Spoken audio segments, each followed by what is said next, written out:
If you want to make sure you stay in good conversation, you gotta tune in to Coffee and Conversation with Collette. That's me. Thursday mornings from 7 a.m. to 8 a.m. on the only station, WHPR TV 33. See you soon.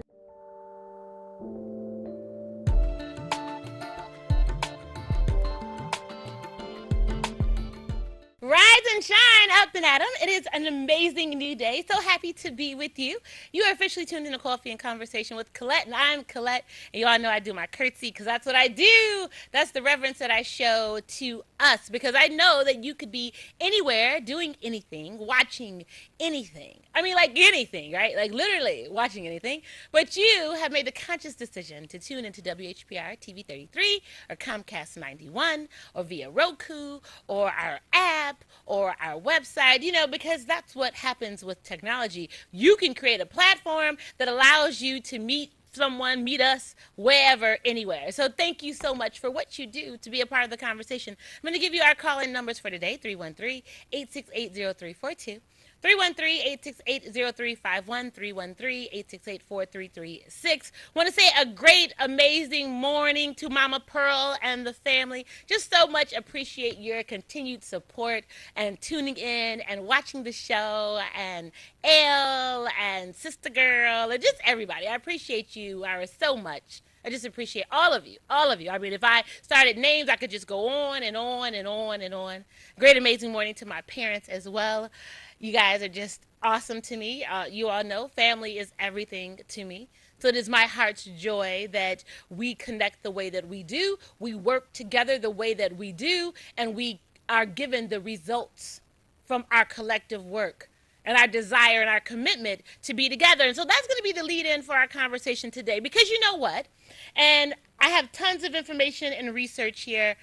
And I'm really kind of off the not that we really script, because you all kind of know this is what I do. But we're going to go somewhere else today because I'm just really tired. I'm tired of being sick and tired of it. And maybe you feel the same way. I don't even know what news to capture anymore. There's so much stuff that's happening that's an ongoing atrocity. The ongoing killings of still black and brown people of color. The ongoing misrepresentation in government. The ongoing lack of policy that benefits people who are poor and disenfranchised. The ongoing creation of wealth for those who are wealthy. The ongoing misuse, the ongoing of not having adequate education, and you know that you don't, but you're constantly trying it and creating another narrative only to support your ability to make money. You making money, the entity making money, not about the people who are being enriched through the service that you're supposed to provide. And then those of us who are on the other side trying to create viable programs and trying to create viable opportunities and resources are constantly put up against walls, put up against barriers, put up against specifications and hoops that you have to jump through, changes that have been made that will hinder you from really reaching the people. Because it's called bureaucracy. And so with that being said, there wasn't even a news topic in the cycle that I felt was worthy of our conversation. And let me just say that to you. Except...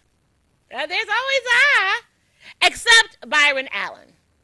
He's going to be a lead-in for us today because I want you to tell me when you've decided, because I hope that it is right now, because our goal is to what? Educate, enlighten, and empower. So I pray that you have made a conscious decision in your lives to say, you know what, enough is enough. And no matter what it is that I see around me, coupled off of our conversations, last couple of weeks we had some great dialogue about black labor, white wealth. Why does America need the black man? Specifically as it pertained to slavery and the oppressive natures that happen in government right now. If indeed government in the Constitution wasn't made for us and we understand that, what then do we do? Why then do we use an excuse? I believe it is an excuse for the numbers game and the statistics game. I understand that that is what they present. But do you ever realize that there's some things they call false narratives? So if I keep feeding into you that you can't, that you won't, that you don't have, that you will never have, at some point do you understand that the ideology is and the mindset is, because the mind and the brain are two different things. Deepak Chopra's Super Brain, we talked about that, one of our books. That if indeed you don't understand the delineation, the difference is that you're going to be caught into what someone says you are and will continuously be. The perpetual cycle of being non-empowered. And so if indeed you're not empowered, you are enslaved. But one or the other. Either you're going to have power or you're not. And so for us today, I need us to determine what our rules for success are going to be. What our rules are for economic advancement. What are they going to be? And if you haven't decided what they should be as a collective, I want you to tell me what they are individually. Have you even thought about it? Or are you so mired in everything that's around you because you know that's the illusion? If you fall into that, you can't even focus on your goals and visions and dreams because you're caught up in all of this life cycle that puts you up at 5 o'clock in the morning, gets you into a job. And hear me, I'll be the first to tell everyone a job has its place, but it should never be your be-all to end-all. You've seen what happened with the city of Detroit and the pensions. Across this great nation of ours, those individuals who have worked in what America has built, only to have the jobs outsourced and for you to not have adequate pensions, adequate Social Security. And so now we have those who are more mature trying to get back into the workforce to make a living. But I challenge you on today that it has to be something more. If you can't create a dream and a vision and diligently work at it, no matter what, then what do you expect your outcome to be? And so today, that's what it is. We have to find different examples. The goal is to create something that can have a legacy. And whether you build it and they'll come, you sell it and you'll get that revenue and then create something else. But you have to understand that right now there's more. And for Black people in America, it's always been more. We've always had to do more, be more, create more. That is our legacy of entrepreneurship. Because remember, when you have a group of people that are trying to oppress you and take your dollars, see, we try to act like there's power in consumerism for us. It's not for us. It's for the people that we buy their goods and services from. Unless you're buying goods and services from us. There was an interesting article in the Chicago Tribune, and I quote, when building your business means hiding that it's Black owned. How many of you have had to endure that? I have. When I was at my height of rental properties, I got more grief from people who looked like me that I rented out to when they knew that I owned the property. And it's a fact. And it got so bad to one point I said, you know what? I should have just rented a white man and brought him up here and introduced him and let you believe that I worked for him. And then you would have treated that property like it was gold. Versus every time I look up, every single moment, it was a call about something. You realize that when you rent a home, that there's a clauses in your rental agreement that home is like your home, right? So you, every time the light bulb needs to be changed, you change it. Did you get that? When the trash needs to be taken out, you take it out. When the grass needs to be cut, unless that is a service that I provided and I could cut it for an additional fee, or the snow needed to be removed. But at some point you take ownership. But I believe it was because it was me. Because they saw a woman, African-American woman, that was trying to empower them and say that, guess what? You can buy this home. This can be for you. I can do a land contract deal. But see, we just fall into that because, again, we were taught differently. But there's always a silver lining. We're going to open up with a clip momentarily. You all know Byron Allen. And you all, I believe, a lot of people sleep on Byron Allen, right? He was a comedian. He became a producer in the film and television industry. And he has amassed an empire. So much so that he bought the Weather Channel. Ha! Did you all hear that? He bought it. You know the channel that you tune in all over the nation to find out what's going on when the hurricane season, when the tsunami season, all these things, he bought it. So I want us to open up with a clip because that is what I'm going to use today to empower you. And you all know he's a native Detroiter. Did you get it? So everyone talks about the grit and grind that you have to go through to grow up in Detroit and that it prepares you for anything. Well, I think at some point we forgot. We forgot. Those who've been here, we forgot We forgot that it was on our backs and our foremothers and fathers and blood, sweat, and tears that built up the factories and the foundries. We forgot that. And we were just so happy to bring home this wage that was more than what we would have gotten down south or any other area, that then we got comfortable. And we stopped creating for ourselves. And yes, I get it. When the expressways were built through and tore up communities, we could have established something somewhere else. But there are those of us, in a clip I'm going to show as well today. John Hope Bryant says that we'd never had a model. I don't prescribe to that. I believe that if we thought we didn't have a model, we didn't have the mindset. Because that's like having something all around you and you can have the access and you don't know what to do with it. So what's the point in having the access if you can't make something of it? What's the use in having policy and being able to govern and you can't create policy? You don't know policy. You don't look at any other city as a model to then bring in legislation that's going to benefit your city. I'm talking specifically for a city like Highland Park that's 2.9 square miles. You mean to tell me you can't get this right? 2.9 square miles that we can't get right here. But I'm just saying, right? But we always want to compare, and we always want to talk about, and we always want to jock for position, and we always want title, but we can't create anything that's going to be of benefit to anyone else in our titles. And I'm so sick and tired of people telling me, well, Collette, you're not a native Highland Parker. I've been here all my life. Well, I would tell you, and as I've said to them in person, you need to stop telling people that. Because you shouldn't be proud if you are in elected office and this city now is what it is and you've been here all your life. Because you were here when it was a city of trees and it was in its heyday and it had all these other things. And people are going to say, oh, Collette, because the plant left and blah, blah, blah. Stop. When are we going to stop playing the old woe is me game? It's never been beneficial for us in these Americas other than through our blood, sweat, tears, and death. So why can't we take that same energy and make it beneficial for us? We're going to go out. All the lines are lit. I see you all. We're going to get to you. I want us to open it up with the energy of a Bloomberg report talking about the $300 million purchase of Byron Allen from the Blackstone Group for the Weather Channel. Let's take a look. In when hurricane fill in the blank is headed toward Florida or Texas or wherever. And he's not the only comedian to try to build a media empire. Tyler Perry, that's right, has been very successful at that down in Atlanta. I mean, he started a comedian, and look at how he really has an empire down there. He's producing big movies down in Atlanta. And Weather Channel obviously is based in Atlanta as well. So maybe there's my Atlanta pride is sort of coming through here. There is obviously something there. I mean, it also struck me as I was reading this. I was going to turn this back on you, David. I mean, we have seen this notion that media companies are better at probably running media properties than, say, dare I say, private equity firms.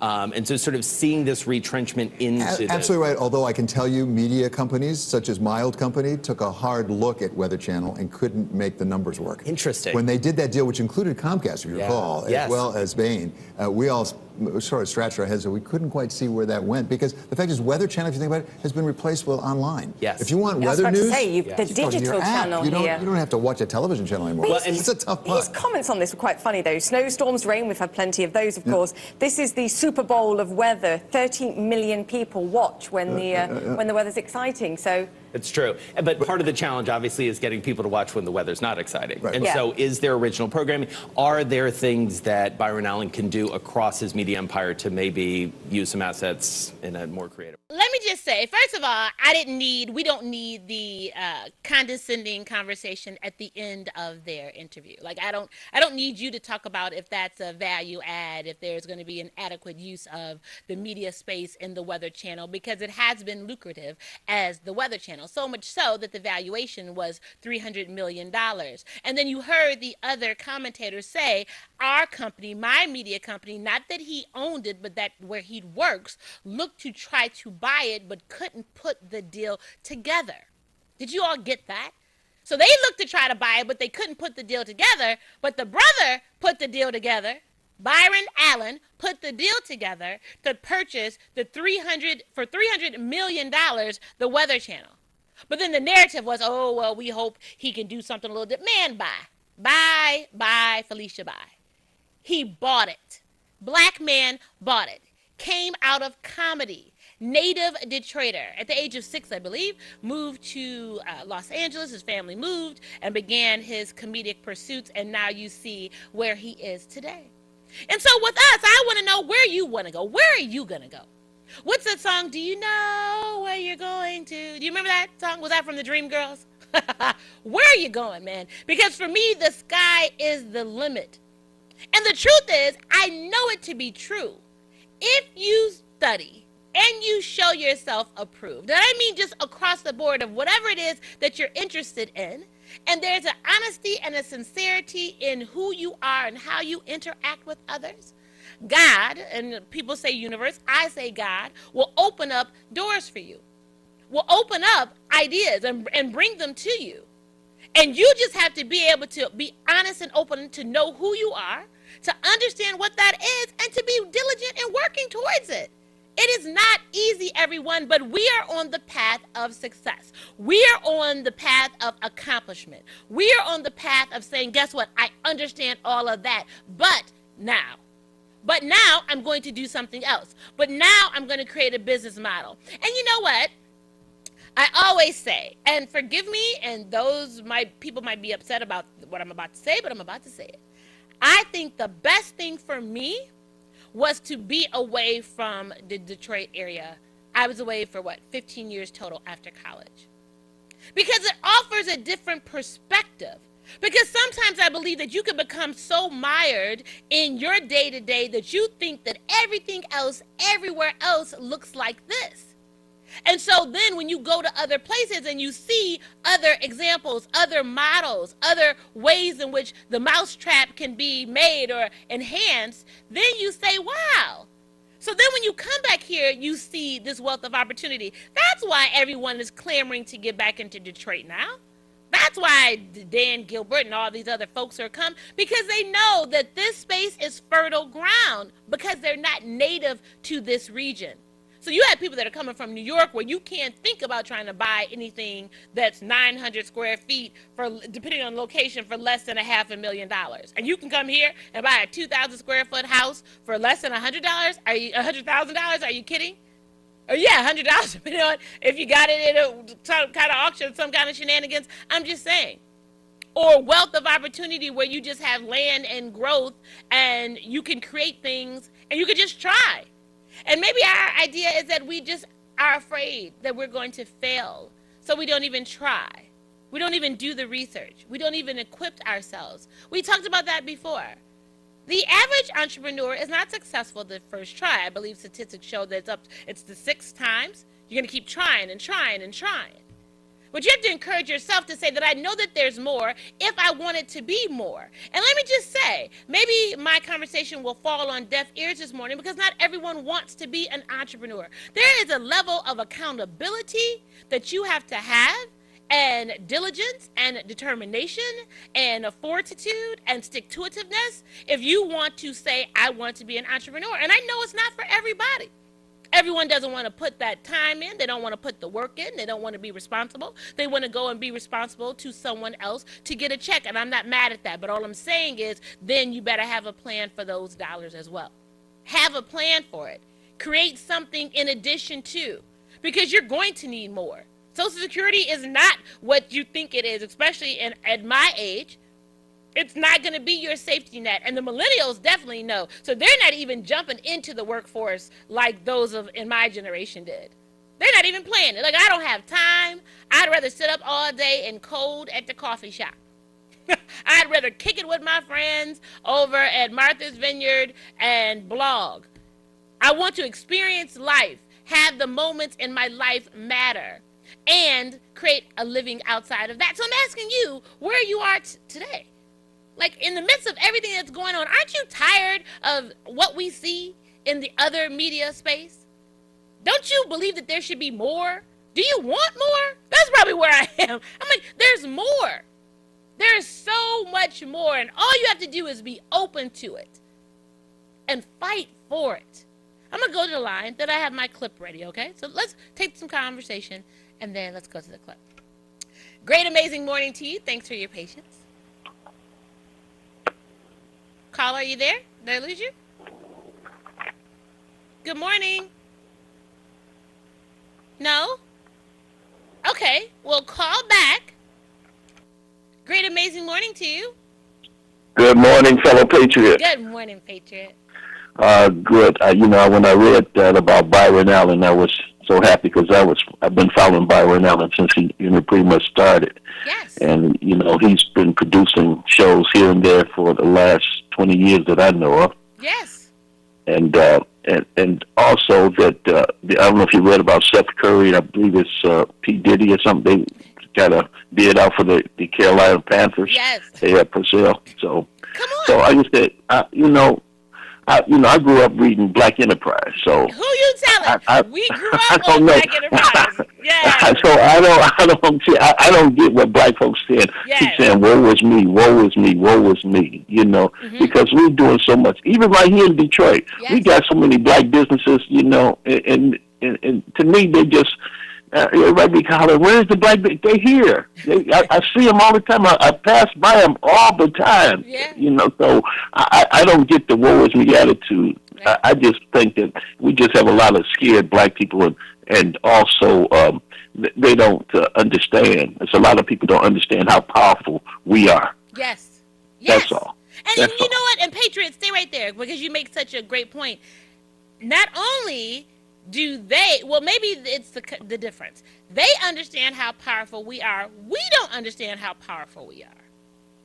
We don't. We constantly have our hands out for someone else to save us.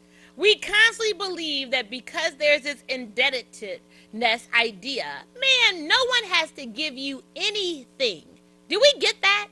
In this life, no one has to give you anything. And yes, the conversation can be based on government, the inalienable rights of who this Constitution is and who that. How is that working for us?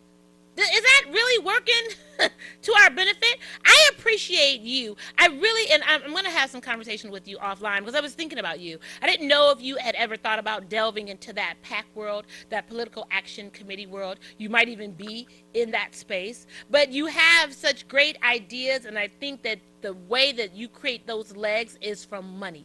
We need to have money to be able to put behind what your community mapping is, what your projects are in which we engage people to create an active voice, and we do that with money. Money. You're a political man. You've always been. You are an advocate for the community as an ambassador for what America should be for us, and I think now it's time to do some different things. So I'd welcome the conversation with you. See, well, Collette, I don't know if a lot of folks know that I went to broadcasting school. Nice. No. And so, my thing was always television because I always thought media was such a powerful entity for information. Yeah. You can learn so much. It's an information highway. Yeah. And to me, it's no better vehicle to get your message out than visually and audio, to look at television. And one of the best, I grew up on WHPR. I get all my news and information about the community of Detroit from WHPR. Yeah. So that's a decision we must make. Where do we start off with our information, and where do we continue to get our information? And I've always continued to get my information since I was in my teens from black media. Yeah. Black media has always been my information hub to know what's going on in my city. Yes. Yes. I'm not, and the propaganda that I, got from the other channels and the newspapers that I got, I know. I said, well, I'll stop reading these guys because all they're doing is giving me information, and they really are not talking about me. Yes. Yes. So like I said, if people, like I said earlier, if you got a red, black, and green in one hand, in your left hand, and a red, white, and blue the other, that makes us so powerful. Yes. That makes us so unique in this world. Yes. And people know us. We're the most famous people on the planet. Yes. African Americans are the most famous people on the planet. Until we get that, until we start reaching that to our children and see it, everybody else know it but us. Seems like. Say it. And you couldn't have said that any better. Everyone else knows the value but us. We have to, we talk about that on the show and on the station, we have to remove the blinders. We have to stop being the what? Pinocchio to the Geppetto. Everyone Thank you. sits and talks to me about why I choose TV 33. Well, the truth is TV 33 chose me. And Well, listen, I'm so thankful for that. And there is nowhere else that I can have these types of conversations. Like, you all, don't get it twisted. If you go to any other media platform, you are scripted. So whereas I'm looking at the teleprompter and it will roll exactly what I'm supposed to say. I don't that's right. deviate from that. I don't miss the period. I don't miss the pause. I don't do any of that. When it says smile, all of those things, that is what you do. You are literally the talent to disseminate the information that they give you. Here, if you came into our studios, there are no teleprompts. It's the camera, I'm looking right at you, and it's us. And it's the information that I have. And of course, I'm very mindful of the laws and the regulations and to not say things that are going to be of damage, but I understand. I get that. But I'm just saying, it doesn't happen in traditional media. It doesn't happen. So everyone, you want to believe that what you're hearing and what they're telling you is the truth. No, they pulled that information from someplace else. The Associated Press. Someone's gotten something from someplace else, and they're just regurgitating that same message they want you to buy into. And as the Patriot said, it's not specific to us. It's not. That's right. See, all the media outlet, even the cable channels, get their news source from one place. That's why it's all the same. It's all the same. Yes, it's See, all we're the such a same. different. In WHPR, you don't know what's coming. Right. You know, because you don't know who's going to call in Right. and give you some great information. Right. You get Sylvia calling in; she gives you the poet report. Yes. You know, in an elegant and newsworthy way about what's really going on in that community. And we got folks that are like, DJ Igmile come in, give his perspective. You know, you got 6-4. Yeah. You got all these different perspectives Yes. coming out at you. Yes. So, I mean, how can you not be informed if you tune into WHPR? Absolutely. And then listen to Coffee and Conversation with Collette. Hey. I mean, come on. I look forward to Thursdays and Fridays on WHPR. I appreciate it, and I want you all to know, I've had several conversations with people, and they challenge me, and they say, Collette, why do you let people call in? Like, I wouldn't let people call in if I were you. I've been told this several times. I wouldn't let people call in, and they try to take over your show, and they this and they that. And I said, guess what? For me, that's what conversation is. I don't want to hear myself talk. That's not what I want. A conversation is more than one person sharing their views, opinions, thoughts, positions, period. So we can always, what do we say? Agree to disagree. But we're always going to be educated, enlightened, and empowered. And it's important for me that you know that you make this show because you were kind enough to call in. And because you know that you can say what you want to say to me, to us, and we can talk about it. We can talk about it. That's what this is about. We become better when we communicate.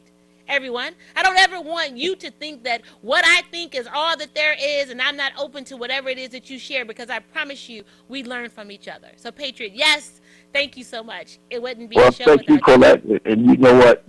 I know you're going to have an amazing day. Absolutely. Amazing day. Make it amazing. Right. So everyone, that's what we kicked off. And Patriot set the tone for us. I'm going to keep going to the lines. We do have our other clip already, but let's just, chop it up a little bit. Thanks for your patience. Great morning to you. Good morning, Collette. How are you? Amazing. How are you?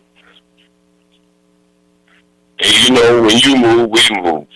Just like that. This is the attitude we have to have. I mean, we have to do something collectively. Yes. I mean, all our entertainers and our little people who are into their own little personal business, that's one thing. Right.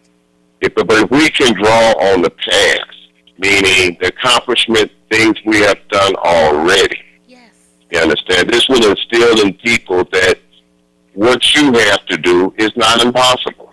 Yes. It hurts me to go throughout the city and everything I need, I got to get it from somewhere else. Mm-hmm. The grocery stores, the party stores, the gas station. Yes. It really bothers me that I don't see none of us in that position.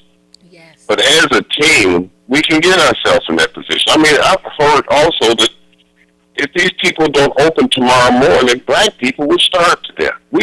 That's a dangerous position to be in. Right. And I'm thinking about you when you're saying you've written out places. Yeah. I'm trying to think of that on a larger scale. I'm trying to imagine that all of us put some skin in the game. Yeah. In other words, make some contribution to even what you're doing. Yeah. We all going to be enriched. Yeah. We're going to improve our neighborhoods. Yes. You understand? We're going to put all the things in the we're going to sell this out. And everybody got skin in the game. Everybody gets paid. Yes. If we open 15 grocery stores and we're able to go to these grocery stores without buying spoiled meat. Yes. You understand? Being a member of this group, you now get to go into a decent grocery store, seeing your people there at the cash register making this. This is something we all can do together. Yes. We're in bad shape if we're dependent on others. Yes. And it's saying getting a job, that's good, Yeah. but that's not going to help us as a whole. Right. I mean, we have absolutely nothing out there. Yes. Yes. Just think about that. I'm happy for this guy who got his media company. Yeah. But we all could have been investors in that company. He's doing something we could have done 50 years ago Say if it. we all would work together Say it. on the same level as these other organizations are working together. How is it hard to do something that's already being done? Right. Right. Well, you know what? You make I don't understand it. Yes, you do. Yes, you do.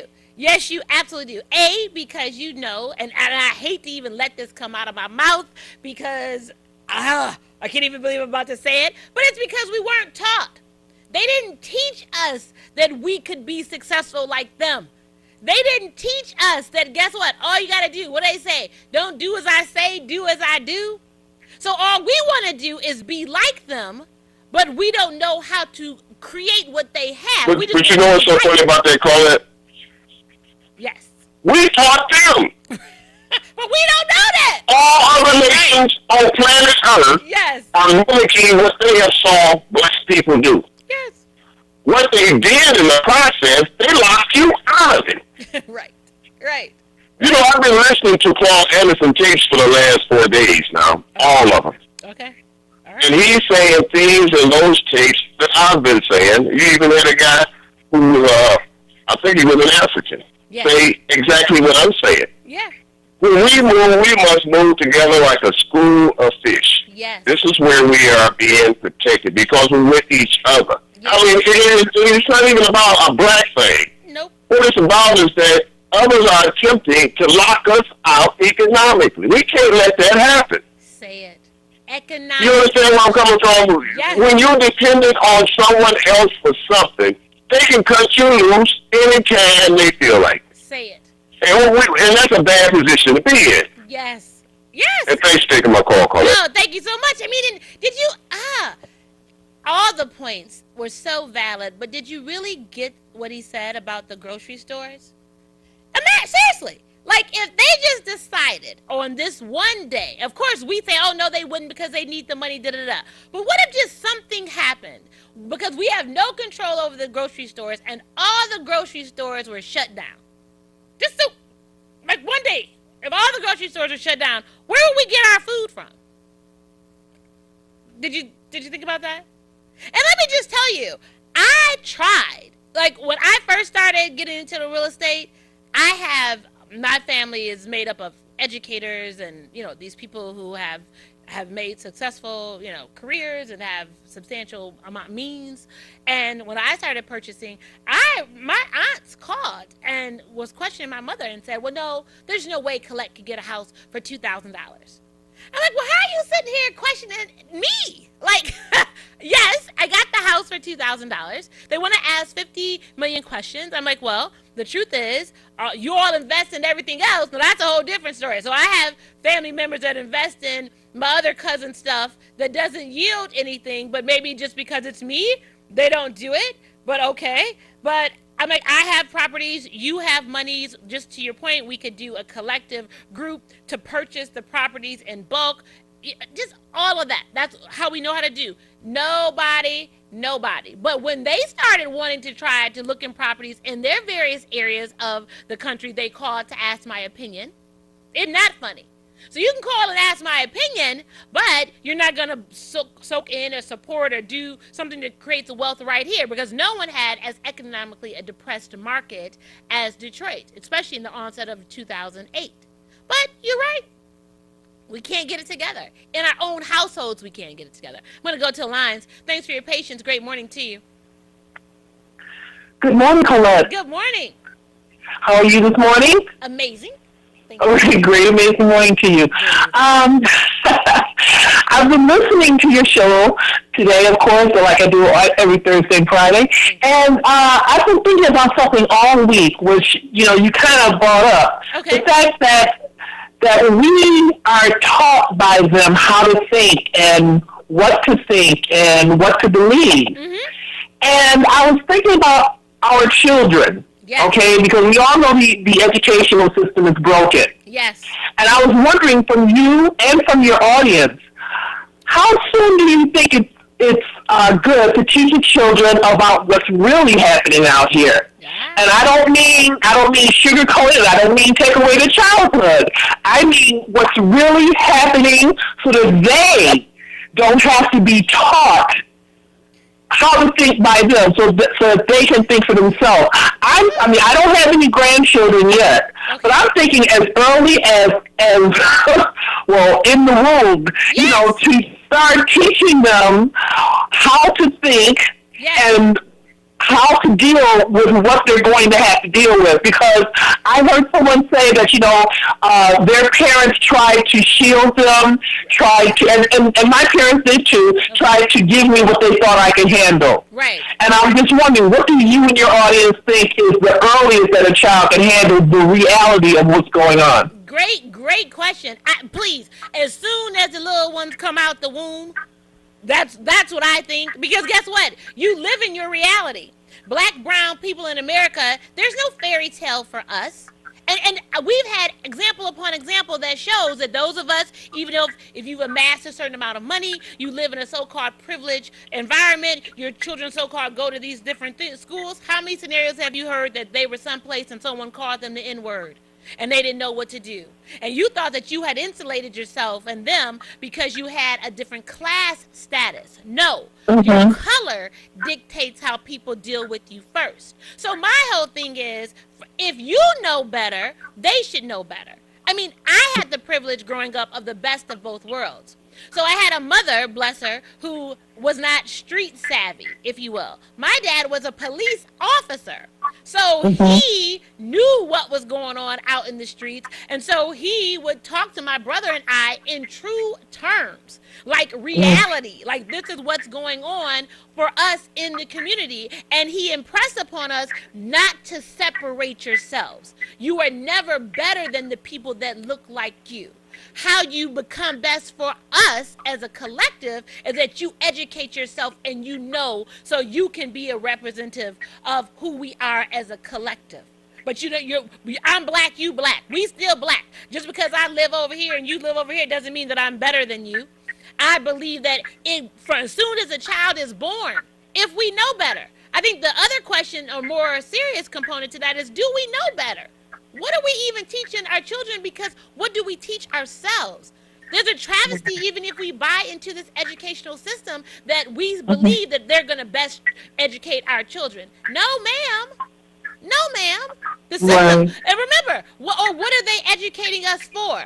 They're telling us what they want us to know, only to give back it to them how they say. That's not education. That's training. They don't teach us how to think. Yeah. It's training. I will train you. I will put you in this box. It is the isolation of you being in a box that's a classroom. I'm going to give you information from a book that someone else published, and then you're supposed to believe that to be fact. And then that shapes what you think. And as early as I can get you in this education system, then I can indoctrinate you into this way of life all the way up until 18. All the way up to how you're supposed to look at government, how you're supposed to look at society, how you're supposed to behave, what are you supposed to think. Stop. Right, absolutely. I mean that is so true, and I think kids can handle that. I definitely believe in Santa Claus and the Easter Bunny and having fun and all of that, but I really believe that kids need education. Sure. In school, definitely outside of school, as to how life is for them and how it's going to be and how they can make it better, starting from as young as possible. Absolutely. And I tell everyone, and for those of you all who want to do the Easter Bunny and the Santa Claus, I believe all that's shenanigans. I don't even have time for that. And my cousin sister always tells me, well, Collette, it's because you don't have children. Well, no. If I had children, see, I wouldn't even set them up with that fallacy of gifting in that degree. You're supposed to love and care and show gifting year round, not just for one time of the year and then you base it on some character that's supposed to give to folks. No. Why wouldn't we set a spirit of gratitude and giving towards our children so when that holiday time comes, why don't you all adopt a family? Why don't you all go into the mission and serve those less fortunate? Because then you will appreciate what you have when you see those that don't have at least what you have. But then we have so many young people now who are on the zigs. They have this entitlement theory. They believe that they're supposed to have everything. They don't have to work for anything. You're supposed to give everything to them. Where did that come from? As adults, we taught them that. We fed that into them. But as a child, if you created a mindset of gratitude and being appreciative, you wouldn't put all this onus on all these material things. That's why I believe we have the problems that we have now. But it goes to your point. That's why we don't teach the truths of things. Like you said, so people say, oh, well, we'll teach them about the Easter Bunny. And, well, where'd the Easter Bunny come from? Or we'll teach them about Santa Claus. To whose benefit? That's a consumerism, a mindset, so that you can go out and buy more stuff and spend all your money at Christmas, and then you're spending the whole other rest of the year trying to catch up. But I got the kid all this stuff, and they only knew about the stuff because you created an environment for them to think that they should have the stuff. Kids don't care about stuff. Kids value your time. And when you see little children, look at the little babies, and you'll get them all these toys. And what would the little kids do? They'll get pots and pans and beat on the pots and pans. And all them toys and all that money you spend is sitting over there in the corner, and they playing around with the pots and pans. And you start yelling at them, well, you better go play with those toys. They don't care about a toy. You care about a toy. Right, absolutely, absolutely. Thank you, Collette. Thank you so much. Thank you so much. Put that out there. All right, I'm just saying. Everyone got all up on the zigs because of Toys R Us closing. Man, what? I heard one of the guys say, well, my children won't have a chance to be a Toys R Us kid. What's a Toys R Us kid? Did you own the stock in Toys R Us? Or did you just say, I'm going to go and spend all my money for the holidays at Toys R Us for toys that were made? Toys R Us is actually just a warehouse full of junk as far as I'm concerned. I'm just saying, for products that were made in China. So, did you think about that? Right. I'm just asking. But yes, appreciate your call this morning. Thank you. Amazing day. You're welcome. You too. We're on the roll here. I'm loving the conversations. I know we have this clip. Maybe I should bring it up at the top of the hour tomorrow, but we'll get to it. Please, thanks for your patience. Good morning to you. How you doing today? Amazing. How are you? All right. Wonderful. Let's give a shout out to TV 33, Comcast 91. Yes. All of the TV show hosts. Yes. Let's have Henry Tyler get well. Rest in peace, JDL. Thank you for a great show, Miss Collette. Thank you.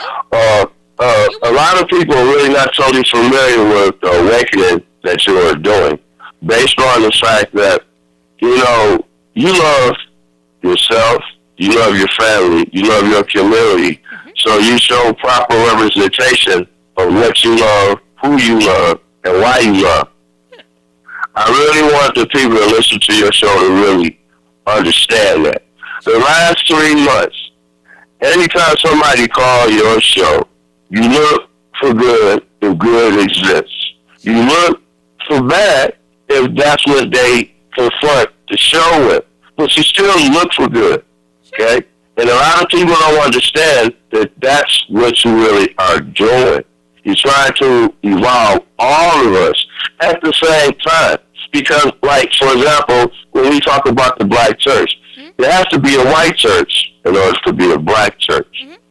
Okay? Now, when you talk about spirituality outside the United States, it's just not about a Christian church. But when you talk about spirituality inside the United States, it's already mandated that you're talking about Christianity. Okay. Now, we have people in other places of the world that war between two different religions. In our city, we have people that say that you're supposed to believe both of them at the same time, even though the people that started and been sponsoring these two different religions have been wars for thousands of years. Sure. So like I say, it goes back to what you're doing. You're helping with the re-education of people in our community. Yeah. I know it. I do it, right? I see it because I do it. Yeah. You know it, and I know it. Yeah. But at the end of the day, you know, if you're blind, how are you really going to see the color of the person in front of you? I really want everybody that listens to your show to think about that. Okay? Because a blind man can't tell the difference if you're white or black, but a blind man can tell you you're the handsome or hindrance in the world. And hear me, and I get that, but I told you, and I love you for that, but I'm not there yet because we're not colorblind. I love you for that, but the powers that be are not colorblind, and they consistently perpetuate oppressive dynamics. But that's this country, though. You know what I'm saying? There's 249 countries. And I guess that's my position. Why do we have to be colorblind? They're not colorblind. And they can create racism. They create the racism. Remember, racism is when you have ability to create something that's going to have a negative impact on someone's life. You can create legislation. You can create policy. You can create rules and procedures that have a negative impact. We could be prejudiced. I don't have to like it. But I just always think it's so interesting. Why do we as people of color always take, to me, the cowardice role? Great. So, okay. and so let me just say, so for example, everyone wants you to be, love everybody. Okay, well, you loved everybody, and then Martin Luther King was killed on the top of the balcony at the motel. Okay, so you're trying to empower somebody, and then Malcolm X was killed. I mean, the people who are always the oppressors, they don't ever love. They've never loved. So who taught us how to love? Who told us that our modus operandi had to be, we'll show everybody love? Where did that come from? Do we even question that? Because let me just be really clear. The church and God are two different things. Spirituality and the church are two different things. Even understanding the Bible. We don't even understand the Bible. Do you even understand? Like, I'm sitting here in Bible study yesterday. Even the book of Colossians, when you talk about Paul, do people understand the language and the nature in which who Paul was? Paul was identified as a Pharisee of the Pharisees. At that time, Jewish women, it was based on Jewish people. So Jewish women didn't have any position. So that part of the Bible, especially Colossians, the 3rd chapter, 17th verse, talks about, and so who are you supposed to be if you say you are a Christian? But majority of us don't even understand the narrators. Come on now. So we don't understand the narrators of the Bible. We don't understand the narrators of the Constitution. We don't understand the narrators of corporate policy. But yet we accept everything that they give us and say this is how we're supposed to be governed. When you look, and I'm just going back to the Bible, you talked about that. When you look at the Bible and open up the Bible, realize that the majority of what you read isn't in that red print that's supposed to be the inspired words of God, Jesus. All the black, that's everybody else and what they had to say. Do we even understand that is what I'm saying? And then if we do, how does it benefit us? Because I know that we don't, because then we have these conversations and create these verbiage that we won't understand where it comes from. So I get it. I get the whole concept of colorblind. I just want to know where that comes from. And you got a minute. All my lines are lit because our time. Because you are more than what people say you are when you know yourself. Meaning, when you really are a child of God, that is greater than what somebody classify you based on what they see from their perception. I want everybody to understand that. And I believe that. When you really are a child of God, I believe that. I believe that. I believe that. I don't believe, but see, then I think. But when you're in this, you're like this. When you're in this country, you look like you're going to be treated a certain way based on the laws that the people who make the laws in this country have. 150 years ago, people that look like us were seen as property. Okay. And guess now what? we have never. 6'4", right? 8 Mile. Right now, people look like us are treated as property. It hasn't changed. It hasn't changed. Well, that's why it's our responsibility to re-educate them, Ms. Collette. That's what we've been doing the last 2 years. Because remember last week, you had somebody call your show that identified the concept of colorblind, meaning they'll be able to teach their children, their family, the people they come across a different mindset than what we'll be dealing with. They're teaching, when you talk color in the United States, they're teaching their kids how to shoot guns. We're teaching our kids how to dance. Huh? Yeah, but that. That ain't gonna compete against no bullet. That's reality. Yeah. But I think those are two different conversations. And everyone, we're going to continue this tomorrow. All the lines are lit. I'm so sorry I can't get to you all. Our time is up. That's what happens when you're having great conversation. I want you all to tune right back in tomorrow morning at 7 a.m. because that's what we do here. We have the real conversations. We deal with the issues and not just the symptoms, and we'll be better because of it. Everyone, have a phenomenal rest of the day. Remember to maximize. Thank you so much. Remember to maximize your moments, make them great, be a blessing to someone else, be thankful for who you are and understanding the gifts that you give out into this world. Make today amazing. I'll see you tomorrow.